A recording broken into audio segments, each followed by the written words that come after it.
এক ব্যক্তি এত পাপ করেছে যে শেষে মৃত্যুর সময় সে সন্তানদেরকে ডাকছে, ডেকে বলছে যে আমি যখন মারা যাব আমার লাশটাকে তোমরা কবর দিও না, যদি আল্লাহ পাক আমাকে ধরতে পারেন তাহলে খবর আছে আমার।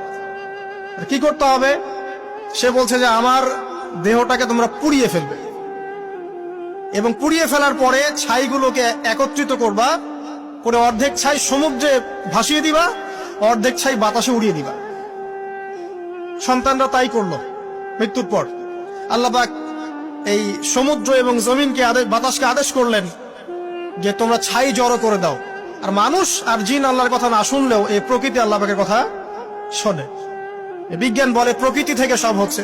কি প্রকৃতি? প্রকৃতি কি, কাকে বলে? মানুষকে আল্লাহর ইবাদতকে বাদ দিয়ে প্রকৃতি পূজায় নিয়ে গেছে।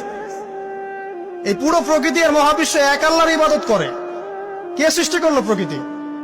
প্রাকৃতিক ভাবে হয়েছে সবকিছু বলে, আল্লাহ থেকে হয়েছে বলা যাবে না। বললে আপনি মৌলবাদী হয়ে যাবেন। আল্লাহ শব্দ ইউজ করলে আপনি মৌলবাদী হয়ে যাবেন। ধর্মতাত্ত্বিক শব্দগুলোকে আস্তে আস্তে উঠিয়ে দেওয়া হয়েছে। দেখবেন যুক্তি, বিজ্ঞান, দার্শনিক শব্দগুলোকে আনা হয়েছে। এটাও টেকনিক্যালি করা হয়েছে। কোন সেকুলার মিডিয়াতে আপনি দেখবেন না ইনশাআল্লাহ বলছে। ইনশাআল্লাহ প্রমাণ করবে যে আপনি আস্তিক না নাস্তিক। তো প্রকৃতিকে আল্লাহ পাক আদেশ করলেন, এই সমুদ্র ছাই জড়ো করো, এই বাতাস ছাই জড়ো করো। তারা ছাই জড়ো করে দিল। এই ব্যক্তিকে বলা হচ্ছে তুমি জীবিত করে, আল্লাহ পাক বলছেন তুমি যে এই কাজটা করেছিলে, লিমা ফাআলতা হাদা, তুমি এই কাজটা কেন করেছো? তখন এই ব্যক্তি উত্তর দিচ্ছে, মিন খাশিয়াতিকা ইয়া রাব্বি ওয়া আনতা আ'লাম।